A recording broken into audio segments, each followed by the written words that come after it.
This is episode 88 of the Why Not Me podcast, a sneak peek into the map of consciousness.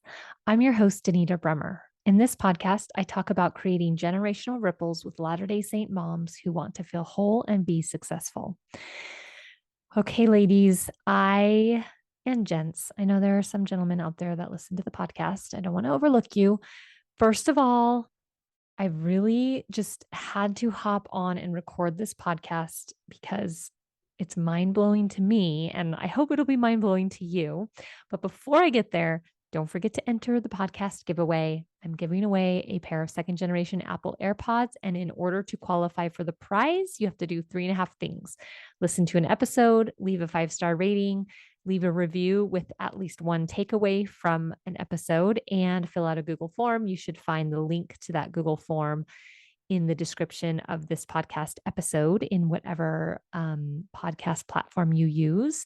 And you can also win if you refer someone to the podcast and they win. I will also send you a pair of Apple AirPods. So increase your odds of winning, tell all your friends, share on social media. Thank you. Thank you so much for doing that. Okay.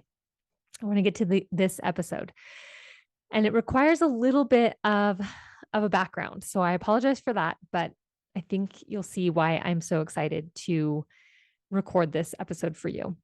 So first of all, I have this program coming up called Presence for Coaches. I do hope to create a program later on, hopefully next year, Presence for Moms. But for now, it is very clear to me how to deliver this content for coaches. And so I'm starting with coaches.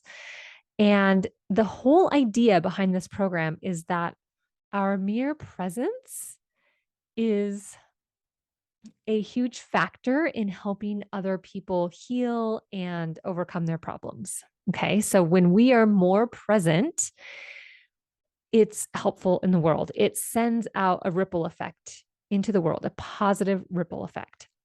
Okay. So that was kind of my hunch when I'm creating this program.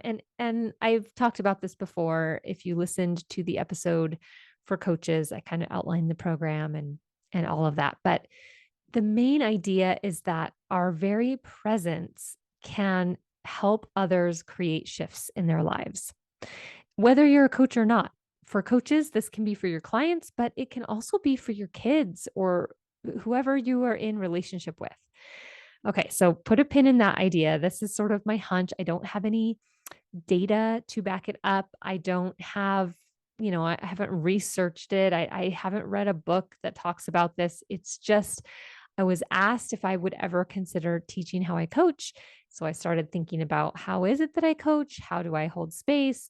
How do I coach from the spirit? What exactly is it that I do? And I realized that presence is one of the foundational elements to how I coach.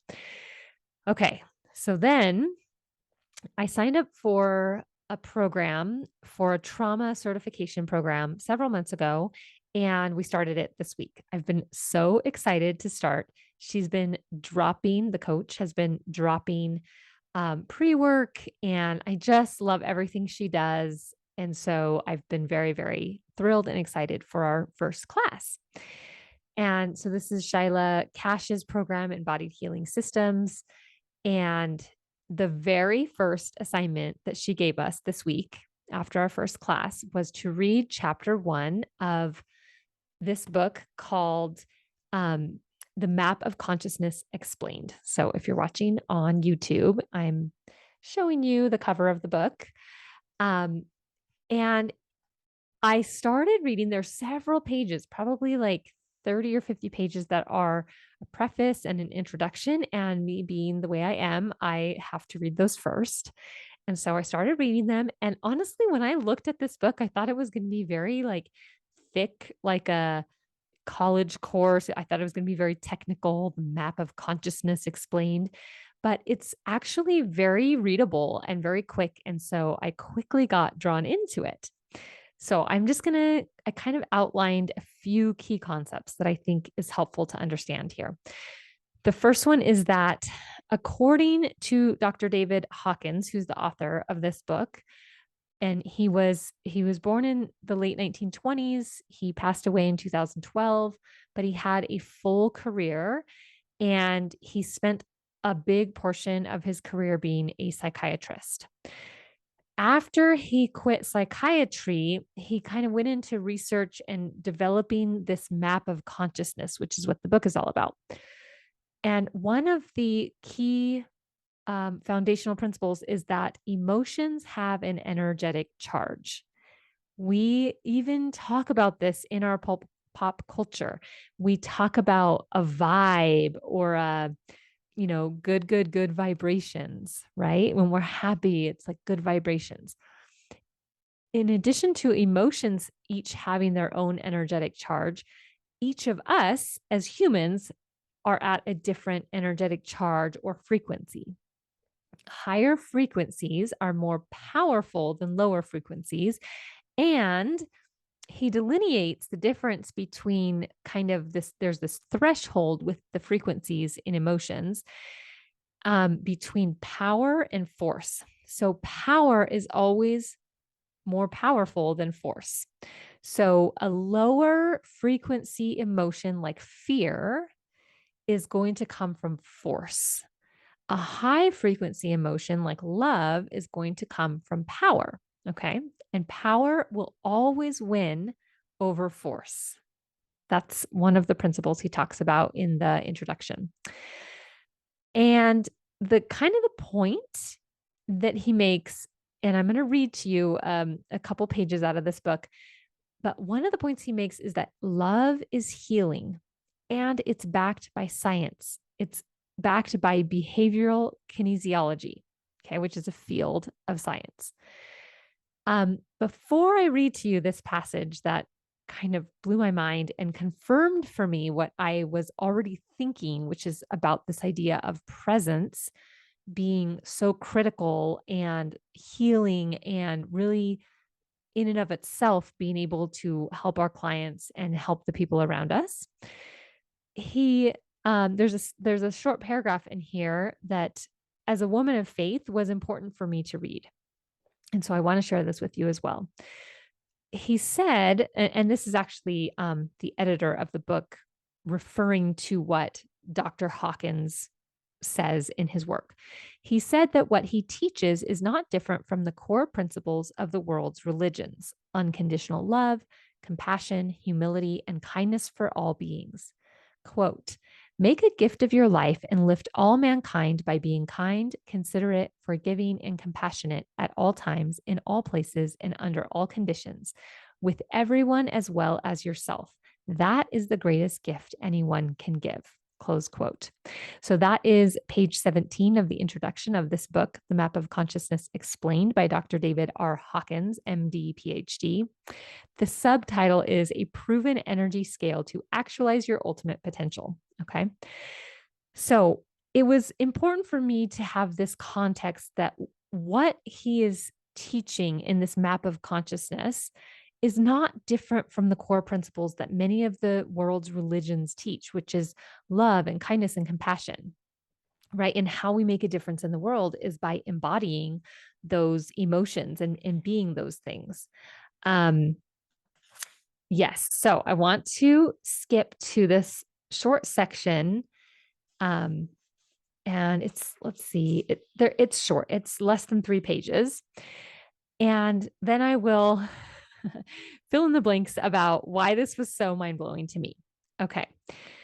This is part 1 called Foundations, but it's like a preface to part 1. So we're not yet in chapter 1. In the first 3 chapters, Dr. Hawkins gives the background science and main components of the map of consciousness. 2 of the key concepts you will encounter are attractor field and field of dominance. Here's a story from his clinical years as a psychiatrist that illustrates these concepts by showing that the attractor field of love is more powerful or dominant than that of fear. Betty was 34 years old, but she looked much older because she was thin and drawn. She entered the office carrying armloads of paper bags, which were later found to contain 56 different bottles of health store preparations, vitamins, and nutritional supplements plus several bags of special food. Her fear had started out as a germ phobia, and soon everything around her seemed to be possibly contaminated with germs. She had many fears of contracting contagious diseases, which had progressed now to a fear of cancer. She believed every scare story she read, so she was afraid of nearly every food, the air she breathed, and getting sunshine on her skin. She wore white clothes because she was afraid of dyes in the materials. In the office, she would never sit down because she was afraid that the chair might be contaminated. Whenever she needed a prescription, she asked that it be written from the middle of the prescription pad, which had not yet been touched. Furthermore, she wanted to tear the page from the pad herself and didn't want me to touch it because possibly I had gotten germs from shaking hands with the last patient.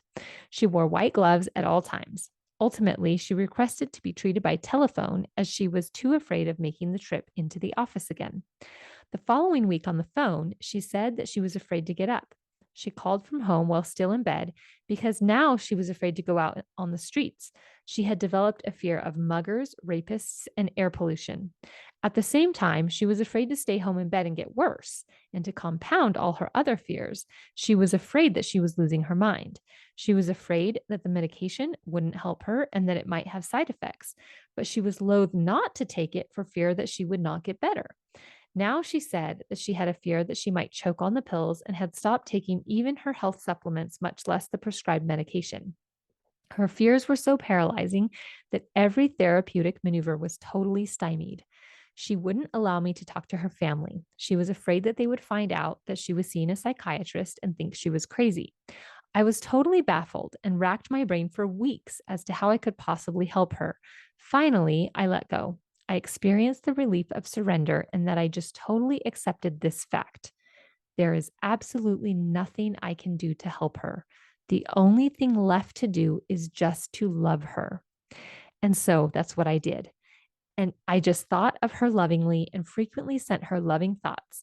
I gave her as much love as I possibly could give when we talked on the telephone. And finally, after a couple of months of quote unquote loving therapy, she got sufficiently better to come to the office. As time went on, she improved and her fears and inhibitions began to diminish, though she never did develop any insight.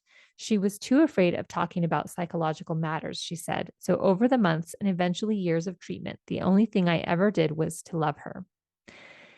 Okay, so that's the sort of the case. And then there's this one last paragraph.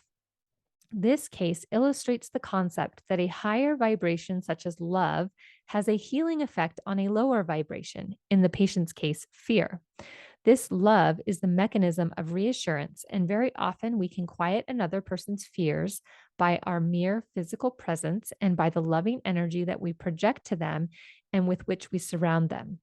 It is not what we say, but the very fact of our presence that has the healing effect. Okay.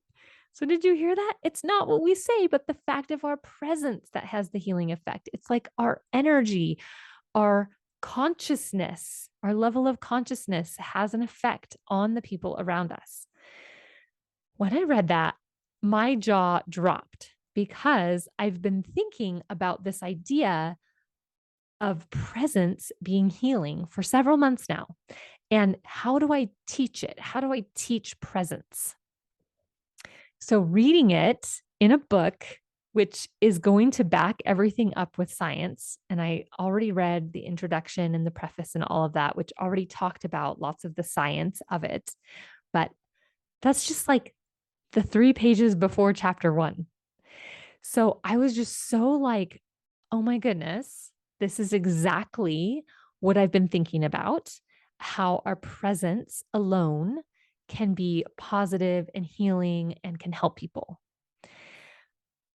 So there's that. So I hope that if you're a coach and listening to this, that it gives you pause and helps you think about how does my presence on my coaching calls with my clients help or hurt, because I suppose it could hurt too, my client, right? How does it help?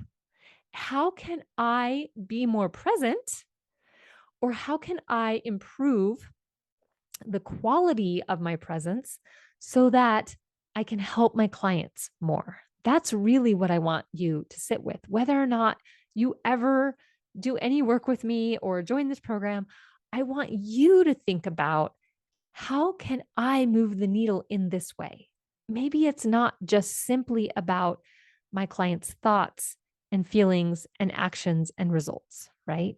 Maybe them coming and showing up to the coaching calls, just that alone can be really healing, right? Maybe I don't always have to coach them. Maybe I can just validate their feelings. Maybe I can just send them loving thoughts, and that alone will be helpful. Okay. This is quite a big shift from the paradigm that I was taught by going through the life coach school and being certified there. Okay. So if it's a big shift, if you're resistant to this thought, I get it.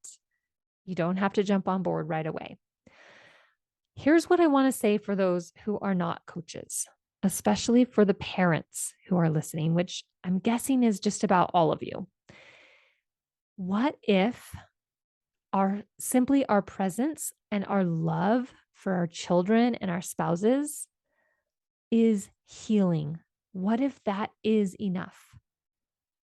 We in our culture, especially the Western culture, we're so caught up in, what should I do? What do I say? Like all the actions, right? And I know I've talked about this before too.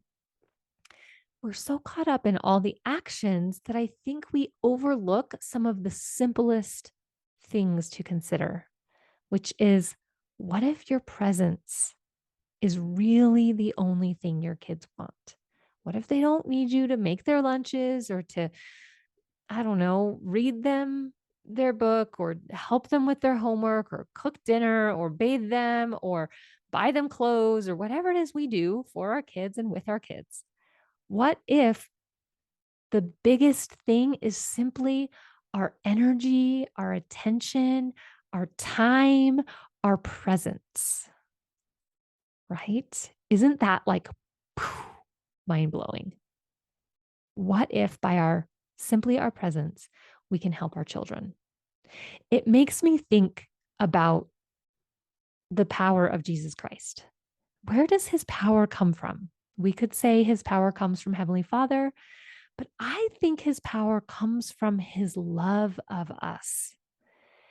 And yes, he took action. He did things. He died for us.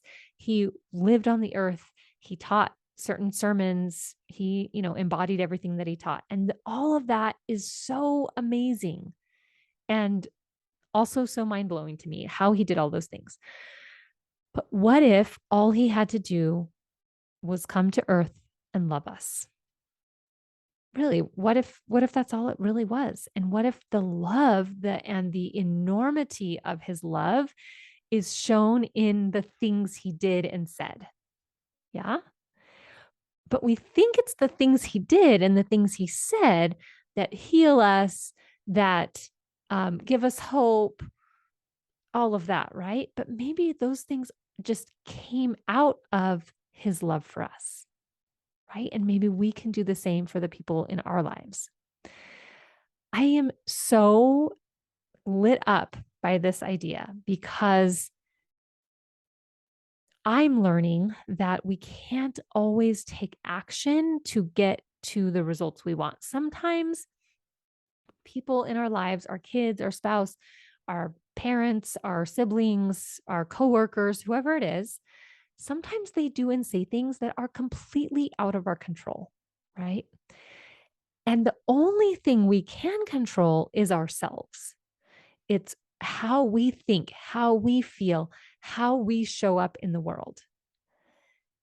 And what if it's not just, well, I can't change things for that. Like I can't make my kid come back to church. I can't make my kid, love Jesus Christ or Heavenly Father. I can't make them keep the Sabbath day holy or whatever those things are that we wish that the people around us would do. But what if by simply our presence and our love, we actually could? And we're not, because we're telling ourselves, well, I can't make a difference. I can't control them. There's nothing I can do. Instead of focusing on, what can I do? You know what I can do? I can love you. I think about the people I have met just from this podcast. I think about my fellow coaches who I rub shoulders with. I think about my own family. I think about my family members who I don't really have a relationship with. And I have, even myself, I have sometimes resigned myself to like, oh, well, there's nothing I can do. Now the ball is in their court. But now I'm thinking, what if there is something I can do? What if I can love them? What if I can love them from afar and that there is scientific evidence that that could be healing and helpful? Okay, that's enough for now. And so are you. Don't forget to enter the podcast giveaway. And if you're a coach, come check out Presence for Coaches. Go to danitabremmer.com to get more information. And if you're not a coach and this lights you on fire and you want to know more about how to be more present with the people in your life, go to my website, danitabremmer.com, and schedule a free session. Until next time, go be you and follow the spirit.